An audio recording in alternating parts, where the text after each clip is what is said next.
Ladies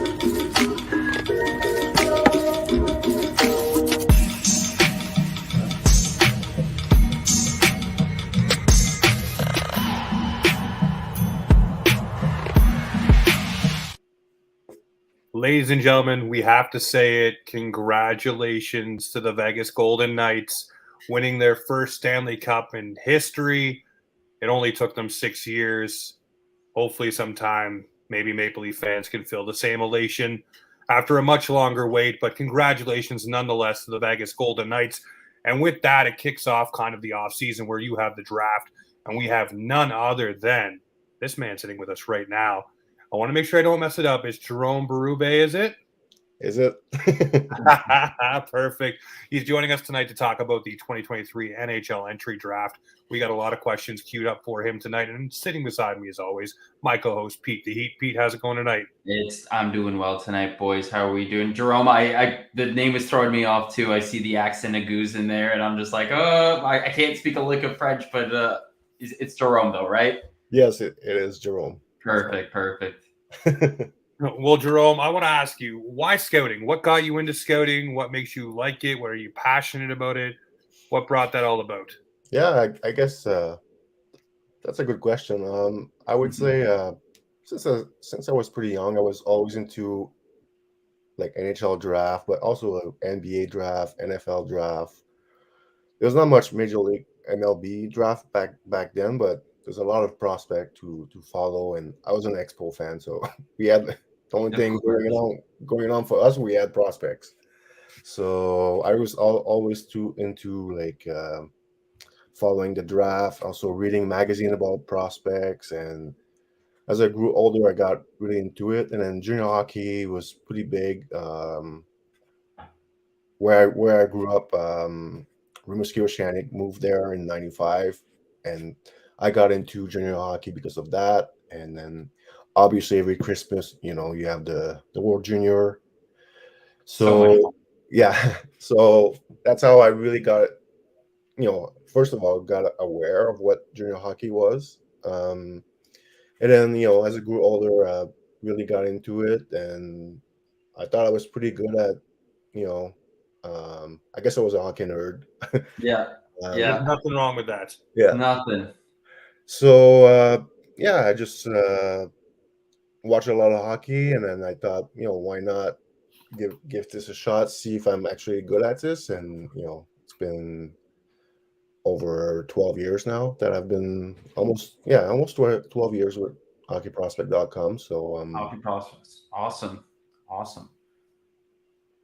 And so for you, go ahead, Pete. I was just going to say, what exactly do you do at hockeyprospects.com? Like, what does your job entail?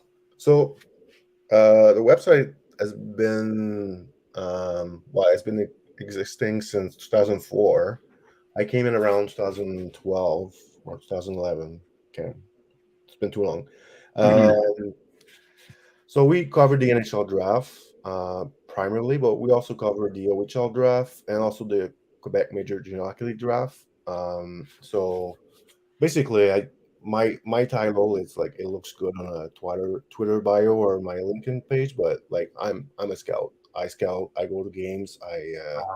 I see players. I guess with that title, I have a bit more power as far as like when we do our rankings. I have a bit more a bigger say, and also I have to stay in touch with our other staff or other scouts that are, in Ontario or out west, in the USA, or whatever. So that's a bit what I do. And as maybe people wonder what does a scout do, so other than watching hockey.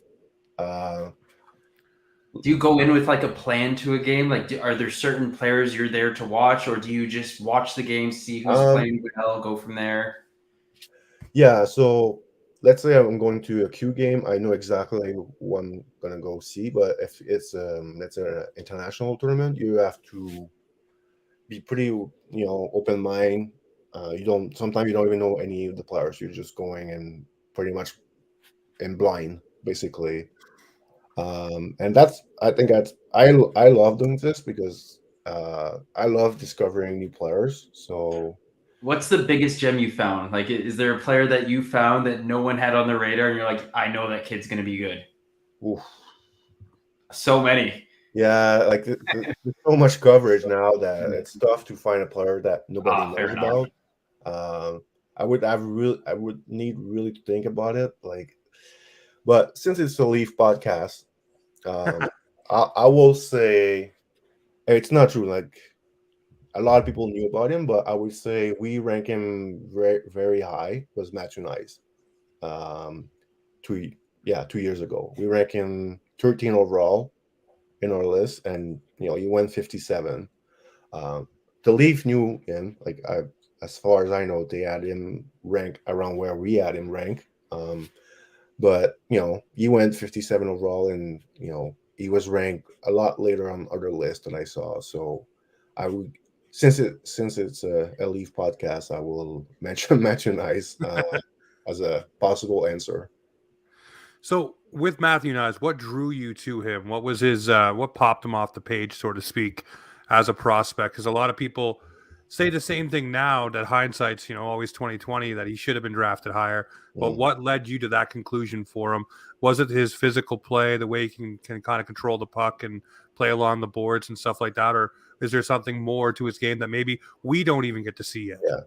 Well, honestly, like he really had a bad start his draft year. Like his first, it was a COVID year, by the way, so a lot of it was a weird year for a lot of people. But I would say like he really looked like type of power forward that every team needs.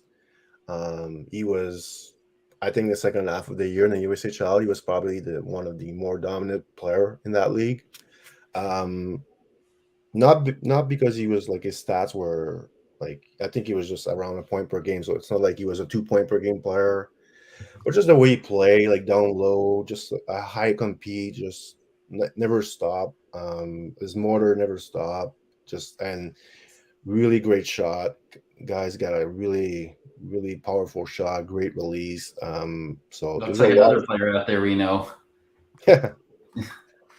Do you think he will be a good compliment? I mean, this year the Leafs probably want to give him a bigger role. Do you think he'll be a good compliment with a player like Austin Matthews and maybe even Mitch Marner? Yeah, sure. Like I think I tweeted like when to sign him. I was trying to calm down the expectation of Leaf fans on him. I was like, okay, like he's not gonna come in the playoff and just be like a big time, a key player. And then he was basically before he got hurt, like he was. So yeah, I expect him to play like a solid role next year. Like I'm not saying he's gonna win Rookie of the Year or anything like that, but I think he's gonna be like very important, and he's a playoff guy too, huh? So like his style is built for NHL playoff. So whatever he gets 30 points next year or 50 doesn't really matter. I think his value will really become playoff time. Yeah, one thing I really liked about him during the playoffs, and Pete, you could probably attest to this too, was when he came in, he was stripping guys of the puck. He had that confidence and poise to play that style of game and wasn't afraid to really do those things where a lot of guys might be more tentative, in case they make a mistake or lose an assignment. But he was doing things that, yeah, I mean, if he builds on them, wow, man, he might be a steal for the Leafs. And same thing that we thought about another Leafs player, Nick Robertson, but we'll talk about him a little bit later on there for the Leafs prospects. But I want to ask you about the 2023 draft here.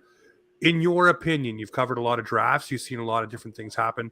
Is this a strong draft to you, or is it on the weaker side? What would you say there?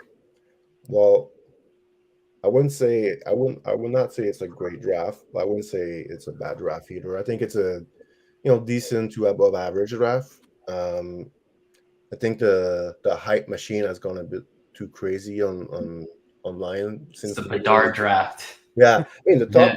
top end is great, but Yeah. to have a really great draft, you need you need a bit more depth. You need like this year in our book I believe we have 19 players that have a grade. So A grade is the first round grade for us. And last year we had I believe 23.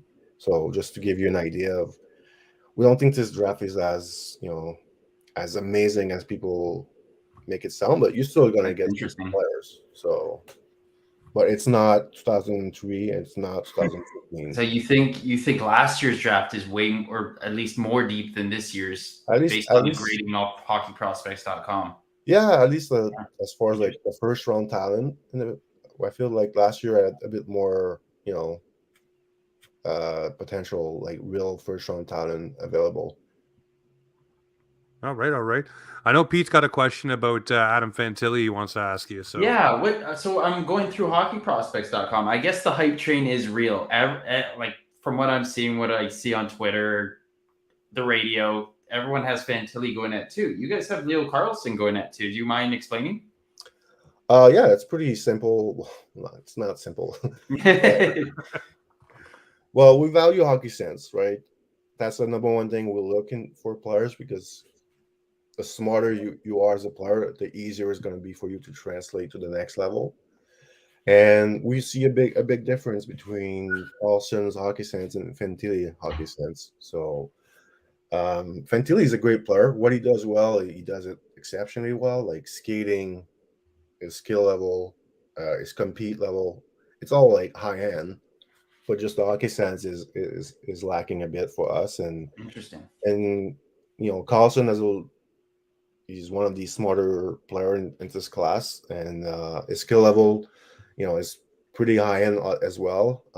And he's a bit raw too. Like, he's got more development coming up. I feel like Fantilli is closer to what I feel like. You watch Fantilli and this is what you're gonna get. yeah. Carlson is a bit more raw. There's more development coming up for him.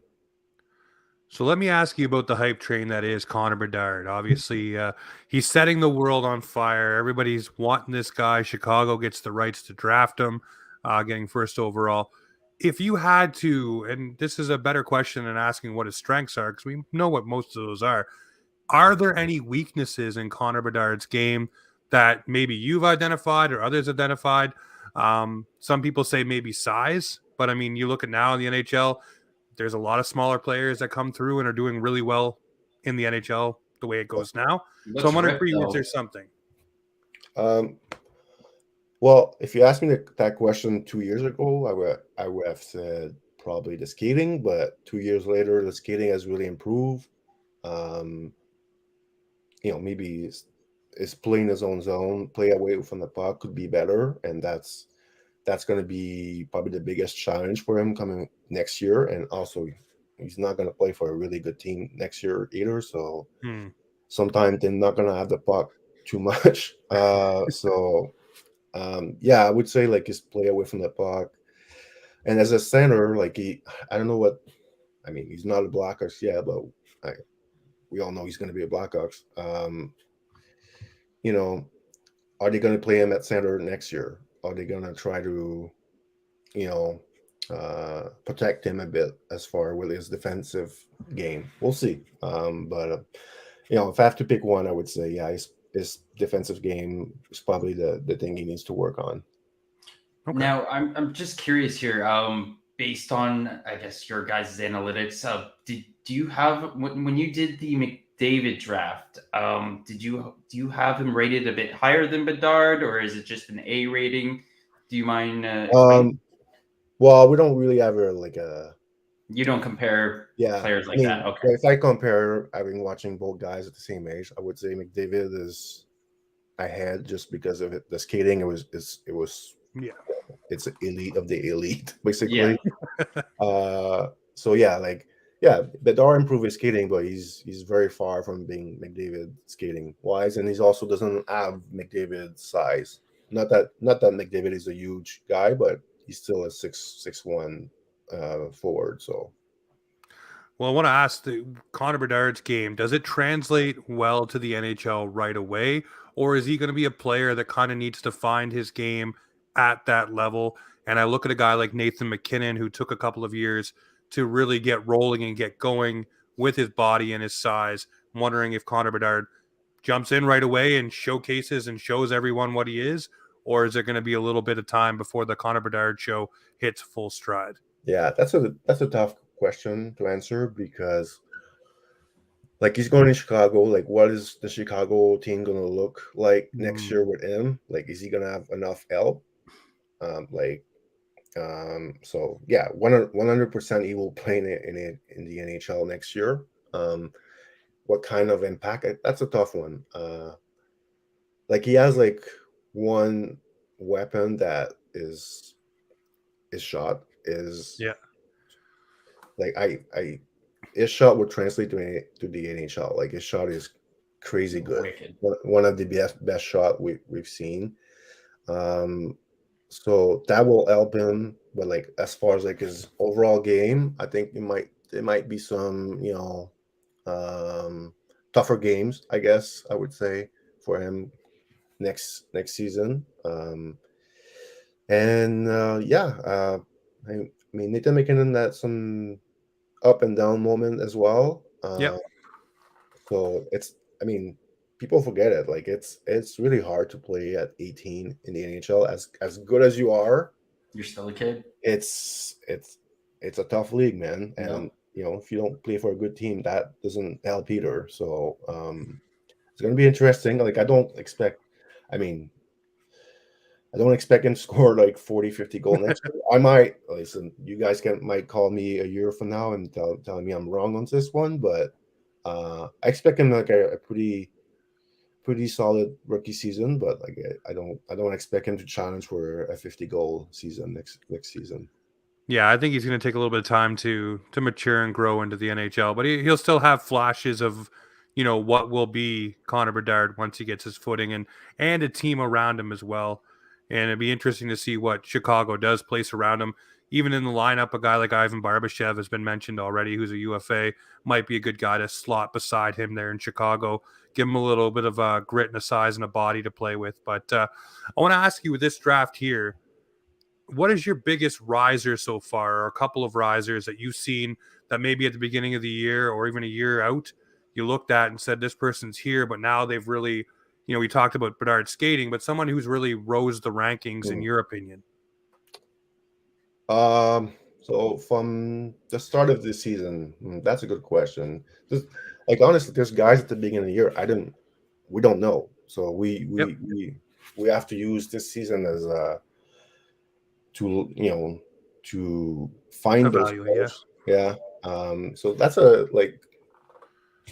good question. I mean, a guy like Samuel Onzek from plays for Vancouver in the WHL was a guy I didn't really know much about last year.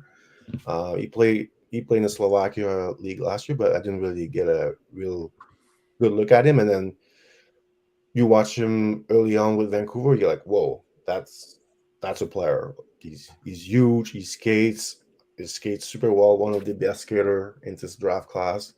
So that'd be one guy.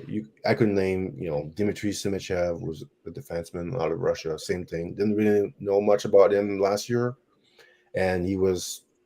As soon as I saw him this year, I was like, oh, that's a first round pick. It took like legit 2 shifts. I'm like, yeah, that's a first round pick. Just with that size and that skating was very obvious that he was a first round pick right away. But yeah, I guess it's a tough question to really answer because it's not like we know everyone at the beginning of the year. It takes time to really learn the class. So yeah, I guess that would be my answer. No worries. No, you gave a couple good names there. And I always look at that one because there's so many people that do jump off the page throughout the year. And people are looking at him like, wow, this guy really took strides, whether it's in his skating, his shot, defensive play, whatever it is, even a goaltender, right?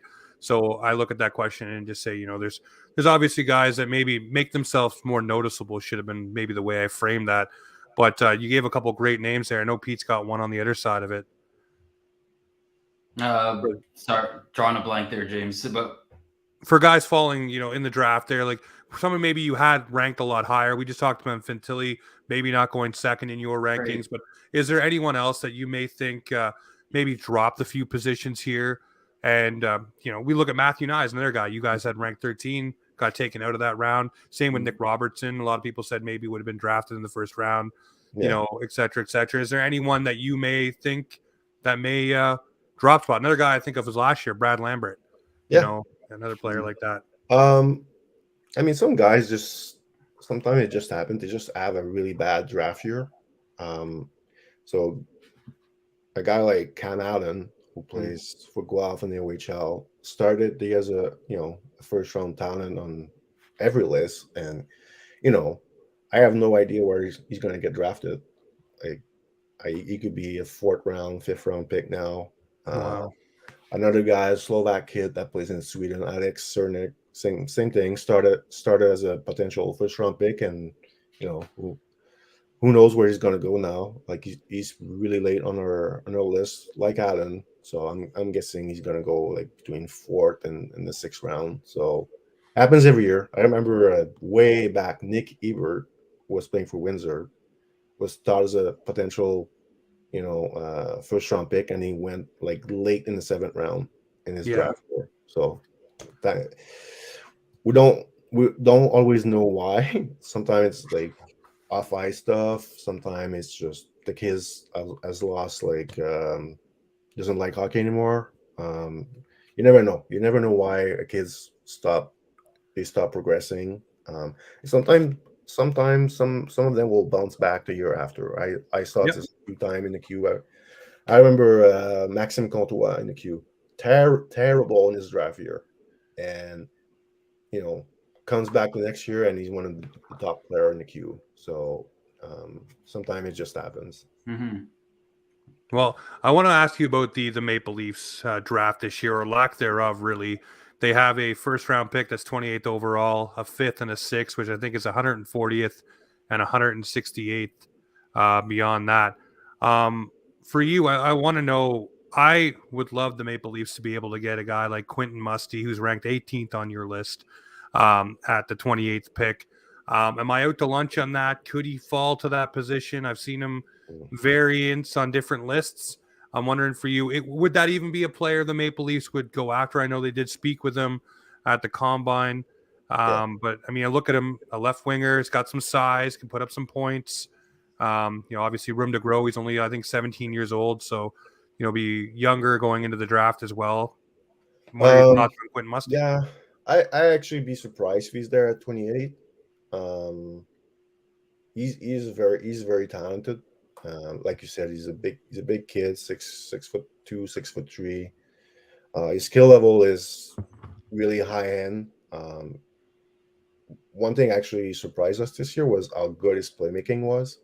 It's not really something we saw last year, and this year his playmaking was, a very big surprise for us, and he became like one of the top playmaker in this draft. But he still has there's a reason why he's 18 and not 8.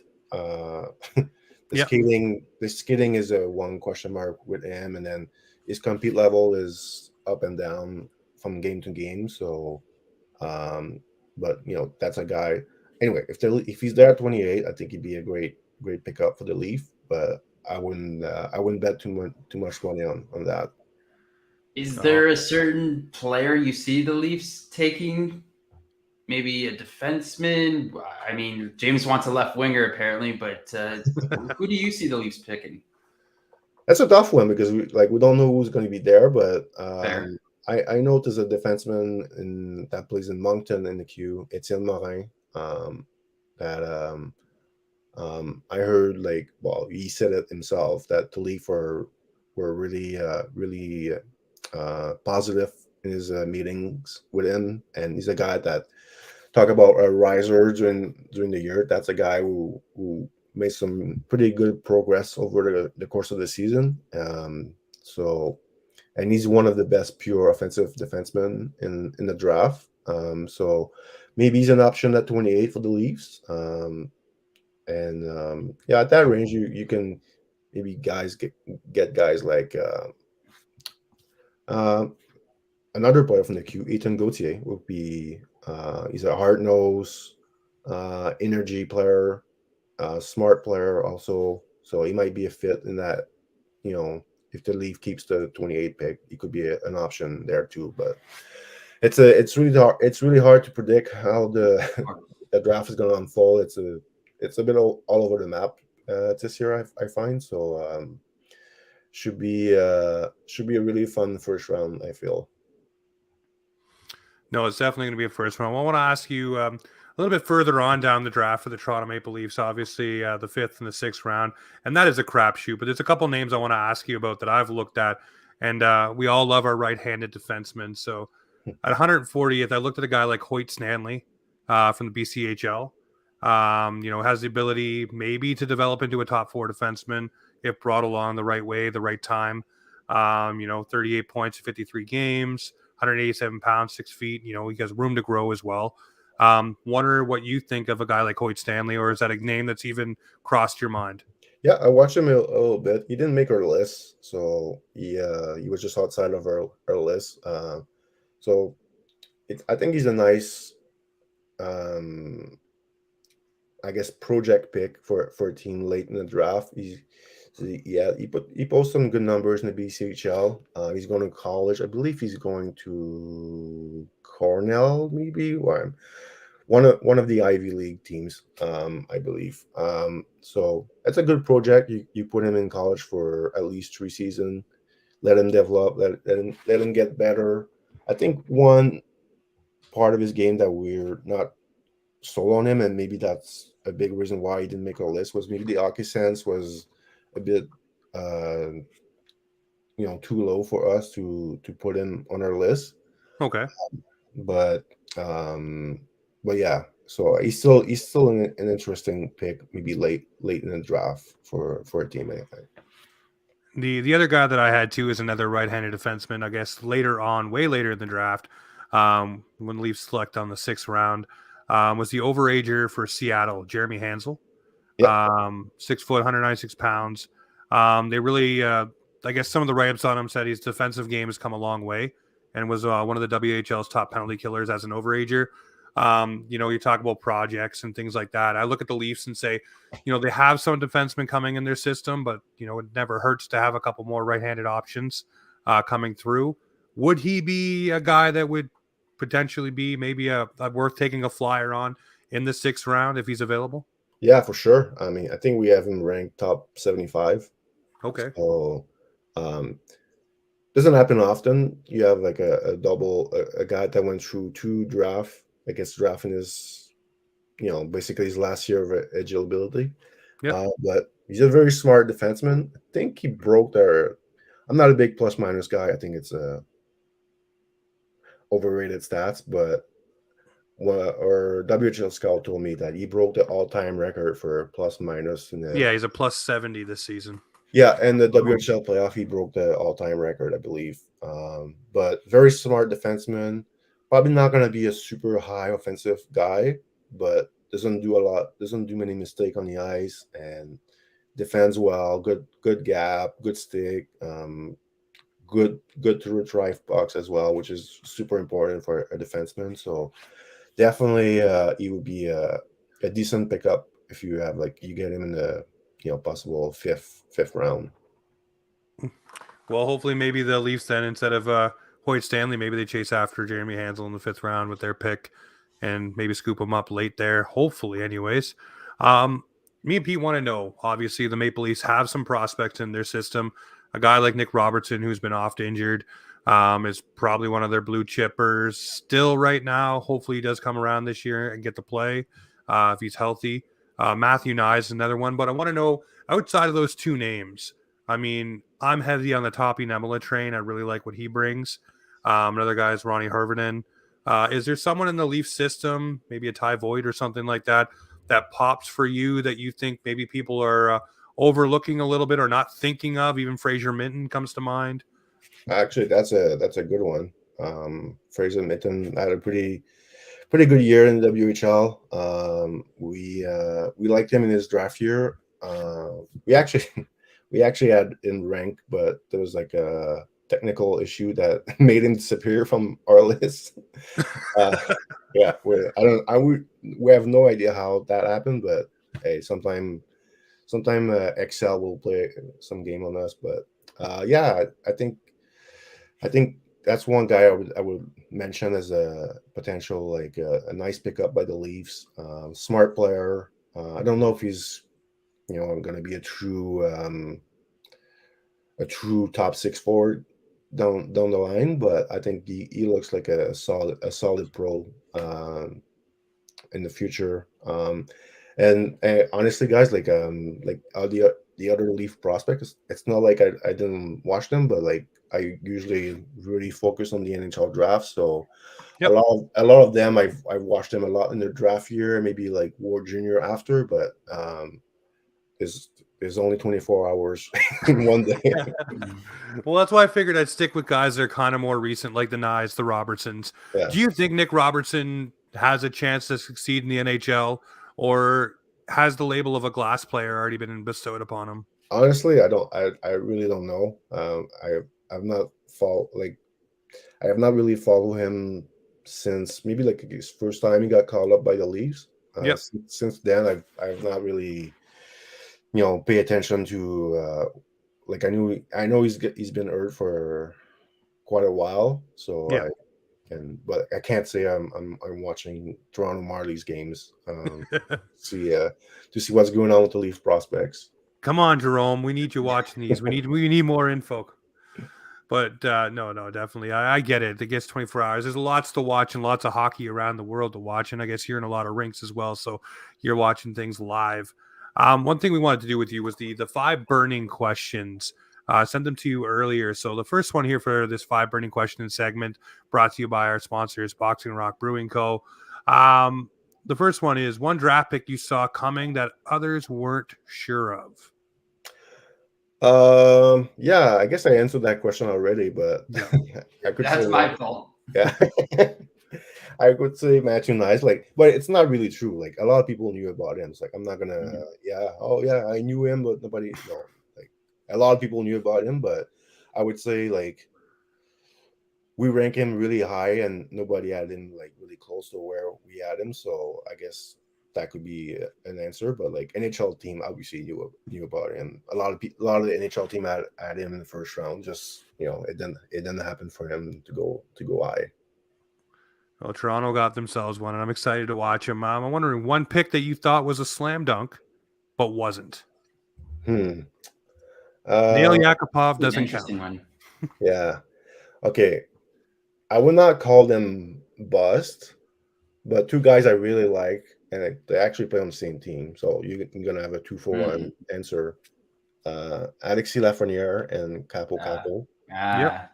I love both those players in their draft year. I've been watching Lafreniere since he was 14 years old. So good in the juniors tournament too. Yeah, exactly. Yeah. Like his World Junior tournament was awesome.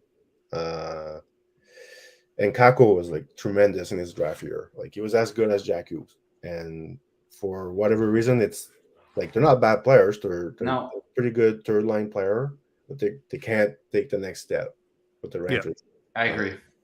So yeah, that would be my answer. But like I still have faith in them becoming like pretty good NHLer, but they're still so young. They got lots of time to grow. Yeah, exactly. Yeah, well, we touched on it earlier. A guy like Nathan McKinnon took a little while, and people were wondering about him too. So, right situation, right time, the opportunities too. Things can happen to pop. I'm wondering. Next one is the strongest strongest draft class in hockey prospects started in 2004. It has to be 2015. 2015. I was just looking through the names when you sent me the question. And I'm like, oh my god, that class was ridiculous. With McDavid, Eichel, Marner, Rantanen, Barzal. So yeah, that class was ridiculous. So it was definitely the best class since since 2004. Yeah, well, I put it from since 2004 because obviously the inception of hockey prospects. So let's see what came in there. So 2015 should the answer. The biggest shock of a selection by a team where you're just like, whoa, that just happened. I know when Mort Seider was taken by Detroit, that caught some people off guard. Maybe not Detroit, but it definitely did. But now everybody says, well, they knew what they were doing. Is there one not for us? Not us. We had him 10th overall, which was too low, but nobody had him as high as we did. But even me, I was like, oh, okay. okay, the Red Wings, okay, but yeah, there's like a few over the years that I remember. Was it 2 years ago? Columbus drafted Chinakov in the first round. That was Yep. a second-year eligible player, and he goes in the first round. And the best part of it was like the broadcast on television. They had no idea who he was. Like I knew we didn't rank him, so it's not like we did any better. Like I still knew the player, but I was like, oh, that's like the worst nightmare for A broadcaster. yeah. Yeah. Over the years, like I remember Thomas Hickey went 5th overall to was it the Islanders? It was the Islanders, yeah. That was a big surprise one, and then another one. Actually, that one was a big surprise, but he ended up being a really good pick. Was Blake Wheeler, fourth or 5th overall to Arizona, out of high school. So he was a high school player. So he went like 4th or 5th. I think that was 2004, if I'm not wrong. I believe you are right. Yes. But everyone was shocked. But you look at he had a pretty good career. So Yeah. Yeah. Nothing to snub your nose at. That's for sure with Blake Wheeler. yeah. And the last one for the five burning question is the best host city for the NHL draft that you've either been to or have heard stories about. The best I've been to was shocking, Florida. Nice weather, I hear. Actually, like my first time going to Florida, so that was pretty cool. But Okay. the whole thing was really cool. Like obviously the beach. There was a pre-draft party hosted by Jeff Marek that I went to. Oh, that's cool. And everything is pretty chill in Florida. So I'm sure it was a chill time. So yeah, that was my best draft experience. Honestly, like last year was in Montreal, but I was like I live here, but it was kind of honestly I was a bit. You were underwhelmed. Yeah, I was a bit disappointing with last year. It was not as fun as I thought it would be. I thought the crowd was definitely into it. It was Actually the first round was like it was great. I was actually like enjoying myself because I kind of knew Montreal was not going to go with Shane Wright, and everyone in the crowd thought Shane Wright was going to be the pick. Yeah, you guys called that. You guys called what's his name, Slavkovsky, to go first. Yeah. So, but like, I mean, we didn't call we rank him first as our number one guy, but when we did the rankings, we had no clue what Montreal was going to do. But the day of the draft, I kind of knew that it was not going to be Shane Wright. But just to see the complete like crazy reaction from the crowd, that was cool. But I meant more as a like outside the actual draft, like meeting people. The atmosphere outside around it. I remember like day 2 of the draft, there was like a Rogers phone all went down, so no one could use their cell phone. I remember that. I was actually at Cavendish Music Festival when that happened. Yeah. You're out in the middle of nowhere with no phone all of a sudden. Yeah. So that's my day 2. The day 2, that's what I remember the most is not a single cell phone working in the Bell Center. Now, did you when Shane Wright was picked, what was the crowd's reaction? And like, do you think he was actually staring at the Montreal Canadiens? I actually didn't see that. I only saw this after, but like live, I didn't really. It's hard to see, I guess, right? I didn't see it live, but I saw it like after. I was like, huh. I was not. It was weird. It was weird. Yeah. Yeah. I'm not sure.